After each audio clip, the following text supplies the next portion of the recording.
জাতীয় নাগরিক পার্টির ১৫১ সদস্যের কমিটি বাংলাদেশে ভারত পাকিস্তানপন্থীদের ঠাঁই না দেওয়ার ঘোষণা। গণতান্ত্রিক বাংলাদেশ গড়তে আগামী নির্বাচন বিরাট সুযোগ বললেন তারেক রহমান।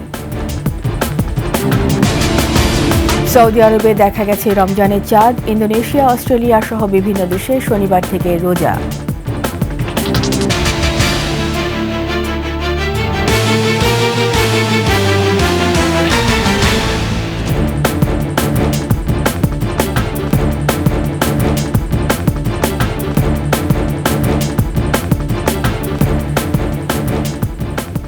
শুনছিলেন সংবাদ শিরোনাম। আমন্ত্রণ ২১-এর সংবাদের সাথে আছি রীতা চৌধুরী। দর্শক, ২১ টেলিভিশনের সংবাদ একই সাথে সরাসরি দেখতে পাবেন আমাদের ফেসবুক পেজ www.facebook.com/2124 অনলাইনে। সাবস্ক্রাইব করতে পারেন www.youtube.com/21tv চ্যানেলে। বৈষম্য বিরোধী ছাত্র আন্দোলনের নেতা অন্তর্বর্তী সরকারের সাবেক উপদেষ্টা নাহিদ ইসলামকে আহ্বায়ক ও আক্তার হোসেনকে সদস্য সচিব করে গঠিত হল নতুন রাজনৈতিক দল জাতীয় নাগরিক পার্টি। বিভাজনের পথ থেকে সরে ঐক্য ও সাম্যের নতুন বাংলাদেশ গড়ার প্রত্যয় নতুন দলের নেতাদের। প্রাথমিকভাবে ১৫১ সদস্যের কমিটিতে আছেন বৈষম্য বিরোধী ছাত্র আন্দোলনের কেন্দ্রীয় সমন্বয়ক সহ বিভিন্ন শ্রেণী পেশার প্রতিনিধি। মানিক শিকদারের রিপোর্ট। বৈষম্য বিরোধী ছাত্র আন্দোলনের নেতৃত্বে ৫ আগস্ট ছাত্র জনতার গণ অভ্যুত্থানে পতন হয় শেখ হাসিনার আওয়ামী লীগ সরকারের। রাজনৈতিক শূন্যতা পূরণ ও বিকল্প নেতৃত্বে সাম্যের বাংলাদেশ গড়তে বিপ্লবী তরুণদের নিয়ে নতুন রাজনৈতিক বন্দোবস্তের ইতিহাস রচিত হল জাতীয় সংসদ ভবনের সামনে। জাতীয় নাগরিক পার্টি জুলাই বিপ্লবে শহীদ পরিবারের সদস্য ঘোষণা করেন জাতীয় নাগরিক পার্টির আহ্বায়ক ও সদস্য সচিবের নাম। এক দফার ঘোষক আহ্বায়কের নাম হচ্ছে নাহিদ ইসলাম। এরপরই সদস্য সচিব একে একে প্রকাশ করেন আহ্বায়ক কমিটির সদস্যদের নাম পরিচয়। জনাব নাসিরউদ্দিন পাটোয়ারি সিনিয়র যুগ্ম মুখ্য সমন্বয়কের দায়িত্ব পালন করছেন অভ্যুত্থানের বীর সেনানী আব্দুল হান্নান মাসুদ। পুরনো ইতিহাস অতিক্রম করে নতুন বাংলাদেশ গঠনে প্রত্যয় ব্যক্ত করেন নতুন দলের প্রধান নাহিদ ইসলাম। আমরা এমন একটি রাজনৈতিক সংস্কৃতির বিকাশ চাই যেখানে সমাজ ও রাষ্ট্রের সর্বস্তরে বিভেদের বদলে ঐক্য, প্রতিশোধের বদলে ন্যায় বিচার এবং পরিবারতন্ত্রের বদলে মেধা ও যোগ্যতার মানদণ্ড প্রতিষ্ঠিত হবে। আমাদের রাজনীতিতে দুর্নীতি ও স্বজনপ্রীতির কোনো স্থান হবে না। আমাদের সেকেন্ড রিপাবলিকের সমাজের পিছিয়ে পড়া জনগোষ্ঠীর কণ্ঠস্বরকে মূলধারায় তুলে আনা হবে। এর আগে বৈষম্য বিরোধী ছাত্র আন্দোলন ও জাতীয় নাগরিক কমিটির নেতারা নতুন দল নিয়ে তাদের স্বপ্নের কথা তুলে ধরেন। রাজনৈতিক সুস্থ প্রতিযোগিতা হোক, আমাদের মধ্যে ভালো কাজের প্রতিযোগিতা হোক। দেশে নিজের দেশে মানুষের মতো মানুষ হয়ে বাঁচবার অধিকার। সালে সালে বছরে বছরে এই স্ট্রাগল রয়েছে, যে সংগ্রাম রয়েছে, এই সংগ্রামকে আমাদের মধ্যে ধারণ করতে হবে। কোনো বিদেশি শক্তি নয়, বাংলাদেশের রাষ্ট্র ক্ষমতায় কে থাকবে তা ঠিক করবে এদেশের জনগণ। সেই সাথে পরিবারতন্ত্র বা বিশেষ গোষ্ঠী নয়, বাংলাদেশ হবে সকলের, এমন অঙ্গীকার তরুণদের। আমরা নিশ্চিত করতে চাই এদেশ থেকে পরিবারতন্ত্র এদেশ থেকে কবরস্থ হয়েছে। এদেশে কামারের ছেলে প্রধানমন্ত্রী হবে, কুমারের ছেলে প্রধানমন্ত্রী হবে। কেন্দ্র থেকে ওই একদম গ্রাম পর্যন্ত, রুট পর্যন্ত যেন নিজেদের ভিতরে সুস্থ একটি প্রতিযোগিতা হয়। দয়া করে যেন আমরা কাউকে প্রতিপক্ষ না মনে করি। বিভাজনের রাজনীতি পরিহার করে সকল রাজনৈতিক দলকেও ঐক্যের আহ্বান জানান নতুন দলের নেতারা। বাংলার জনতা নিজের অধিকার ও মানিক শিকদার, ২১ টেলিভিশন, ঢাকা। এদিকে জাতীয় নাগরিক পার্টির পথ চলায় শুভকামনা জানিয়েছেন বিভিন্ন দলের শীর্ষ নেতারা। নতুন চিন্তা চেতনা, মানুষের মধ্যে নতুন ভাবনা এবং মানুষের একটা বড় ধরনের যে পরিবর্তন, সেই পরিবর্তনের মানুষ প্রত্যাশা করেছে যে প্রকৃত অর্থেই বহুদলীয় গণতন্ত্রের পুনরুদ্ধার হবে এবং সেই গণতন্ত্রের চর্চা একটি নতুন রাজনীতির আত্মপ্রকাশ। আমরা তাকে স্বাগত জানাই। It is the beauty of democracy. আমরা জুলাই গণ অভ্যুত্থানের পর গণ আকাঙ্ক্ষা ধারণ করে যে নতুন বাংলাদেশ নির্মাণের যে অভিযাত্রায় এই জাতি যাত্রা শুরু করেছে, আমরা মনে করি নতুন রাজনৈতিক দলের আত্মপ্রকাশ এক্ষেত্রে ইতিবাচক ভূমিকা রাখবে। জনগণের ভেতর থেকে জন্ম নিতে হয়, জনগণের ভেতরে জন্ম নেওয়ার যে একটা সংগ্রামের ভেতর থেকে এই তরুণ নেতৃত্ব সামনে এসেছিল, সেইটা যাতে তারা অব্যাহত রাখে। সব ধর্ম বর্ণের মানুষের জন্য নিরাপদ গণতান্ত্রিক বাংলাদেশ গড়তে আগামী জাতীয় সংসদ নির্বাচন বিরাট সুযোগ বলে মন্তব্য করেছেন বিএনপির ভারপ্রাপ্ত চেয়ারম্যান তারেক রহমান।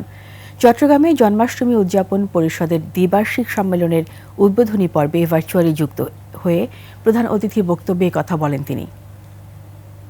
দল, মত, ধর্ম, দর্শন যার যার, রাষ্ট্র কিন্তু সবার, ধর্ম যার যার, নিরাপত্তা পাবার অধিকার সবার। সুতরাং একটি নিরাপদ বাংলাদেশ গড়ার জন্য আমাদের সবার সামনে আগামী জাতীয় নির্বাচন একটি বড় সুযোগ।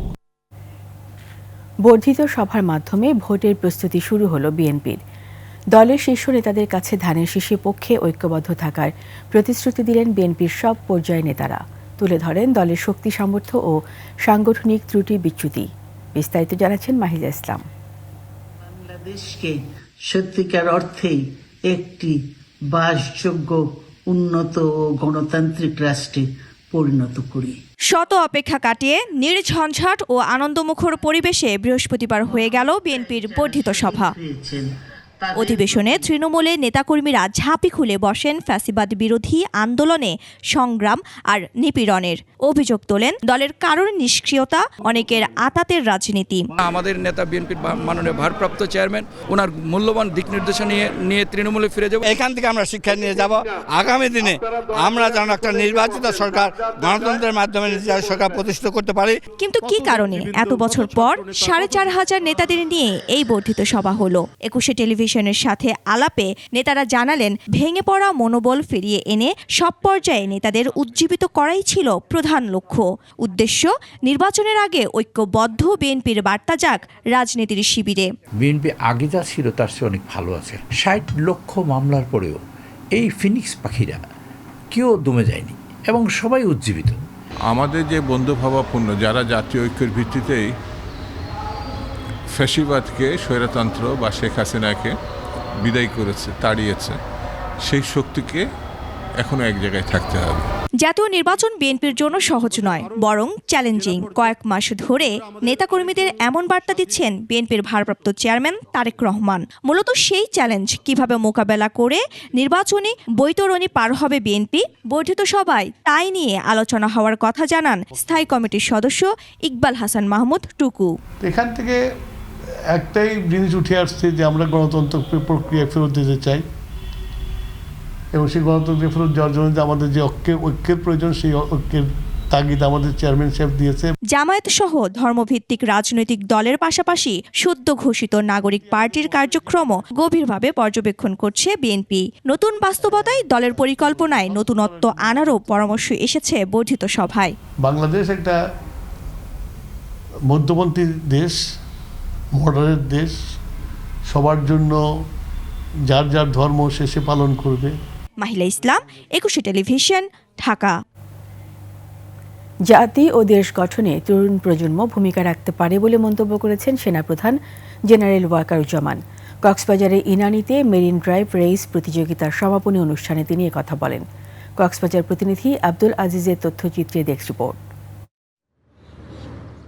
ইনানীর মেরিন ড্রাইভে প্রথমবারের মতো বাংলাদেশ সেনাবাহিনীর ১০ পদাতিক ডিভিশন ও জেলা প্রশাসনের উদ্যোগে মেরিন ড্রাইভ রেস ২০২৫ প্রতিযোগিতা। কক্সবাজারের নৈসর্গিক সৌন্দর্য বিশ্বব্যাপী উপস্থাপন করতেই এ আয়োজন। রাইড ফর গ্লোরিতে অংশ নেন দেশ বিদেশের ৪০০ প্রতিযোগী। সমাপনী ও পুরস্কার বিতরণী অনুষ্ঠানের প্রধান অতিথি সেনাপ্রধান জেনারেল ওয়াকারুজ্জামান বলেন, দেশ গঠনে ভূমিকা রাখতে পারে তরুণ প্রজন্ম। আমরা বাংলাদেশে চাই আমাদের ইয়াং জেনারেশন প্রতিনিয়ত এই ফিজিক্যাল অ্যাক্টিভিটিসে যেন জড়িত থাকে। এটা দেশ এবং জাতি গঠনে, সুস্থ একটা জাতি গঠনে গুরুত্বপূর্ণ ভূমিকা পালন করবে। দেশকে সমৃদ্ধির পথে এগিয়ে নিতে সবাইকে এগিয়ে আসারও আহ্বান জানান সেনাপ্রধান। যাদের অর্থ ছাড়া এই প্রোগ্রাম করা যেত না, তাদেরকে আন্তরিক ধন্যবাদ এবং কৃতজ্ঞতা জানাচ্ছি। আমি আশা করব যে আপনারা প্রতিনিয়ত এভাবে যদি স্পন্সর করেন, দেশ এবং জাতি গঠনে একটা গুরুত্বপূর্ণ ভূমিকা আপনারা রেখে যাবেন। দেশের অন্য স্থানেও এমন প্রতিযোগিতার আয়োজন করা হবে বলেও জানান তিনি। বিভিন্ন জেলা শহরগুলোতেও এই ধরনের প্রতিযোগিতার আমরা আয়োজন করব। খুরশিদ আলম, ডেস্ক রিপোর্ট, একুশে টেলিভিশন। ফ্যাসিস্ট হাসিনার আমলে সংঘটিত সকল হত্যাকাণ্ডের বিচার হবে বলে জানিয়েছেন প্রধান উপদেষ্টা প্রেস সচিব শফিকুল আলম। তিনি বলেছেন, 2013 সালের সর্বোচ্চ গুমের ঘটনা ধামাচাপা দেওয়ার মতো জুলাই আগস্টেও পুনরাবৃত্তির চেষ্টা হয়েছিল। বিস্তারিত জানাচ্ছেন নাহিদ সিরাজি নিম্মি। এফডিসিতে ডিবেট ফর ডেমোক্রেসির আয়োজনে শাপলা চত্বরে হেফাজতে ইসলামের গণসমাবেশে হত্যাকাণ্ড নিয়ে ছায়া সংসদ বিতর্ক প্রতিযোগিতা। অংশ নেন তামিরুল মিলাদ কামিল মাদ্রাসা ও তানজিমুল উম্মা আলিম মাদ্রাসার বিতর্কিকরা। যখন তাদের অনুমতি দেয় ঢাকা অবস্থানের জন্য। সে সময় প্রধান উপদেষ্টার প্রেস সচিব মোহাম্মদ শফিকুল আলম বলেন, 2013 সালের ঘটনার পুনরাবৃত্তি ঘটাতে চেয়েছিল ফ্যাসিস্ট হাসিনা সরকার। ওই সব হত্যাকাণ্ডে জড়িতদের বিচারের আওতায় আনা হবে। হাসিনা আমলে যারাই যত ধরনের হত্যাকাণ্ডে যারাই জড়িত ছিলেন সবাইকে বিচারে আনা হবে এবং আমরা সবাইকে অনুরোধ করব, আপনারা অস্থির হবেন না। ডিবেট ফর ডেমোক্রেসির চেয়ারম্যান হাসান আহমেদ চৌধুরী কিরণ শাপলা চত্বরে ঘটা নির্মম হত্যাকাণ্ডের বিচারের দাবি জানিয়ে 5 দফা সুপারিশ করেন। হেফাজত ইসলামের এই হত্যাকাণ্ডের বিচার যদি আমরা করতে পারি, হত্যাকাণ্ডের বিচার শুরু করতে পারি, আমরা মনে করি অন্তর্বর্তীকালীন সরকার আরেক ধাপ এগিয়ে যাবে। প্রতিযোগিতা শেষে বিজয়ীদের পুরস্কার ও সনদপত্র প্রদান করা হয়। নাহিদ সিরাজি নিম্মি, একুশে টেলিভিশন, ঢাকা। সৌদি আরব, ইন্দোনেশিয়া, নিউজিল্যান্ড সহ বিশ্বের বিভিন্ন দেশে রমজান মাসে চাঁদ দেখা গেছে। শনিবার থেকে শুরু হচ্ছে পবিত্র রমজান। এদিকে এশিয়ার অধিকাংশ দেশে চাঁদ দেখা না যাওয়ায় রোববার থেকে শুরু হবে রোজা। এবছর চাঁদ দেখার পর বিশ্বের সবার আগে রমজান শুরুর আনুষ্ঠানিক ঘোষণা দেয় অস্ট্রেলিয়া। এরপর সর্ববৃহৎ মুসলিম দেশ ইন্দোনেশিয়া থেকেও আসে একই ঘোষণা। সৌদি আরব ও সংযুক্ত আরব আমিরাতে এবার 29 দিনে শেষ হচ্ছে শাবান মাস, তাই শনিবার থেকে শুরু হচ্ছে রমজান। এছাড়া আফ্রিকার দেশ তানজানিয়া, ইথিওপিয়া ও ইউরোপের দেশ ফ্রান্সও শনিবার থেকে রোজা শুরুর ঘোষণা দিয়েছে। তবে ভারত, পাকিস্তান, মালয়েশিয়া, শ্রীলঙ্কা ও ফিলিপাইনে আজ রাতে চাঁদ দেখা যায়নি। এসব দেশে রোববার থেকে শুরু হতে পারে রমজান মাস।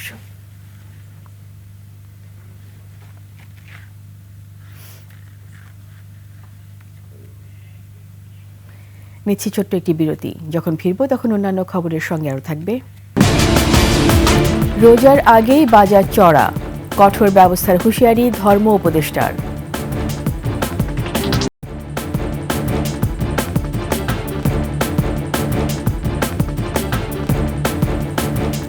আবার আমন্ত্রণ একুশে সংবাদে। রোজার আগেই বাজার চড়া, দ্বিগুণেরও বেশি বেড়েছে শসা, লেবু ও বেগুনের দাম। বেড়েছে সব রকম মুরগির দামও। বোতলজাত সয়াবিনের সরবরাহ কিছুটা বাড়লেও বিক্রি হচ্ছে আগের বাড়তি দামে। খেজুরের বাজারও ঊর্ধ্বমুখী। মফিউর রহমানের রিপোর্ট। একদিন পরে শুরু পবিত্র মাহে রমজান। সেহরি ও ইফতার কেন্দ্রিক পণ্য কিনছেন ক্রেতারা। চাহিদা বেড়েছে ছোলা, ডাল, তেল সহ বেশ কিছু পণ্যের। রাজধানীর পলাশীর কাঁচা বাজারে সপ্তাহের ব্যবধানে দ্বিগুণ দামে বিক্রি হচ্ছে লেবু, শসা, টমেটো, বেগুন, ধনেপাতা, কাঁচামরিচ। রমজান উপলক্ষে লেবু, শসা, এগুলাই, ধনেপাতা, এগুলাই দাম বেশি, সব আগের দামই আছে। 15 টাকা পিস, ওই লেবুটার দাম এখন 25 টাকা। স্বস্তি নেই মুরগি বাজারেও। ব্রয়লার, সোনালী ও দেশি মুরগির দাম বেড়েছে কেজিতে 20 থেকে 80 টাকা। দেশি মুরগিতে পার কেজিতে 70-80 টাকা বাড়ছে, সোনালীতে বাড়ছে কেজি প্রতি 40-50, ব্রয়লারে বাড়ছে কেজি প্রতি 20-30 টাকা। সবাই মুরগি একটু বেশি কিনতে আছে, এই জন্য হয়তো আমদামিটা কম, একটু দামটা একটু এই জন্য বেশি। রোজা আসলে জিনিসের দাম বেড়ে যায়, হ্যাঁ মনে হয়েছে আমার কাছে বাড়তি। বোতলজাত সয়াবিন তেলের সরবরাহ কিছুটা বাড়লেও দামে প্রভাব নেই। তবে আগের দামে বিক্রি হচ্ছে ছোলা, খেসারি ডাল, ডাবলি মটর, চিড়া ও মুড়ি। তুলনামূলকভাবে গত রমজানের চেয়েও এই রমজানের জিনিসপত্রের দাম কম, শুধু চালটা নিয়ে হয়তো একটু, আর তেলটা একটু মানে সরবরাহ শর্ট। থেকে এক সপ্তাহ আগে আমরা তেল আমাদের অনেক পাই না হিসাবে, তো এখন একটু আমার দেখা যাচ্ছে আমাদের কালকার থেকে তেল পাইতেছি। রোজার অন্যতম অনুষঙ্গ খেজুরের বাজারও চড়া। বিক্রেতারা বলছেন চাহিদা বেশি থাকায় দাম বেড়েছে। রমজানে আমাদের চলতেছে মালটা, আপেল, আঙ্গুর আর খেজুর, এই তিনটে বেশি চলে। আজুয়া খেজুর আছে 1200 থেকে 1300 টাকা, বড়ি খেজুর আছে 500 টাকা কেজি, ডাব্বার খেজুর 500 টাকা কেজি, মালভূম খেজুর আছে আপনার 900 টাকা কেজি। মাছের বাজারও বাড়তি। গরু 800, খাসির মাংস বিক্রি হচ্ছে 1100 টাকা কেজি দরে। মফিউর রহমান, 21 টেলিভিশন, ঢাকা। রমজানে দ্রব্যমূল্যের দাম বাড়িয়ে যারা অস্থিরতা সৃষ্টি করতে চায় তাদের বিরুদ্ধে কঠোর ব্যবস্থা নেওয়া হবে বলে জানিয়েছেন ধর্ম উপদেষ্টা আফম খালিদ হোসেন। ভালুকার ধিতপুর রাজশাহী পাড়ায় তাফসিরুল কুরআন মাহফিলে সাংবাদিকদের কথা বলেন তিনি। এ সময় তিনি আরও বলেন, রমজান উপলক্ষে সরকার নিত্য প্রয়োজনীয় জিনিসপত্রের পর্যাপ্ত মজুত করেছে, এতে কোনো প্রকার সংকট থাকবে না। তারপরেও যদি কেউ বাজার অস্থির করে তুলতে চায় তার বিরুদ্ধে কঠোর ব্যবস্থা নেবে সরকার। কেউ যদি পবিত্র রমজানকে সামনে রেখে দ্রব্যমূল্যের অস্বাভাবিক দাম বৃদ্ধি করে তাহলে তাদেরকে বিধি মোতাবেক আইন মোতাবেক আইনের আওতায় আনা হবে। এবং আমরা বেশ কিছু মনে করেন চিনি, চাল, সয়াবিন, পেঁয়াজ, খেসারি, মসুর এগুলো সাফিসিয়েন্ট মজুত করার জন্য সরকার এগুলো ব্যবস্থা করেছে। রংপুরে নিখোঁজ হওয়ার 40 দিন পর 4 বছরের শিশু দোলামনির মরদেহ উদ্ধার করেছে সেনাবাহিনী। এই হত্যার প্রধান আসামি সহ 3 জনকে গ্রেপ্তার করা হয়েছে। কাউনিয়া থানার কর্মকর্তা মোস্তফা কামাল জানান, পাওনা টাকা নিয়ে প্রতিবেশী নুরুল ইসলাম ও তার সহযোগীরা শিশু দোলামনিকে 17 জানুয়ারি অপহরণ করার পর হত্যা করে সেফটি ট্যাঙ্কে ফেলে দেয়। বৃহস্পতিবার দোলামনির বাবা মেয়েকে উদ্ধার করার জন্য সেনা ক্যাম্পে লিখিত আবেদন জানান। এরপর শিশুটির মরদেহ সেফটি ট্যাঙ্ক থেকে উদ্ধার করা হয়। হত্যা মামলার মূল আসামি নুরুল ইসলাম সহ 3 আসামিকেও গ্রেপ্তার করা হয়। প্রাথমিক জিজ্ঞাসাবাদে তারা শিশু দোলামনিকে হত্যার কথা স্বীকার করেছে।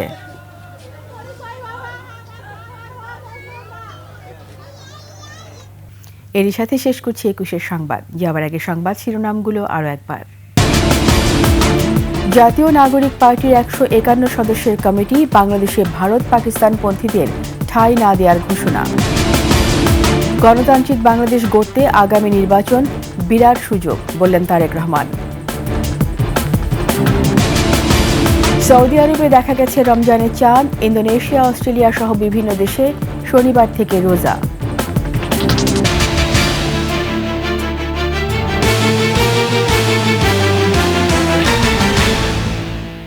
সবশেষ সংবাদ জানতে ডায়াল করুন 2021 নম্বরে, আর ভিজিট করুন 21-tv.com ওয়েবসাইটে। ফেসবুকে ভিজিট করতে পারেন www.facebook.com/2124 অনলাইনে। সাবস্ক্রাইব করতে পারেন www.youtube.com/21tv চ্যানেলে। এতক্ষণ সঙ্গে থাকার জন্য সবাইকে ধন্যবাদ। পরবর্তী সংবাদ দেখার আমন্ত্রণ রইল। 21-এর সাথেই থাকুন।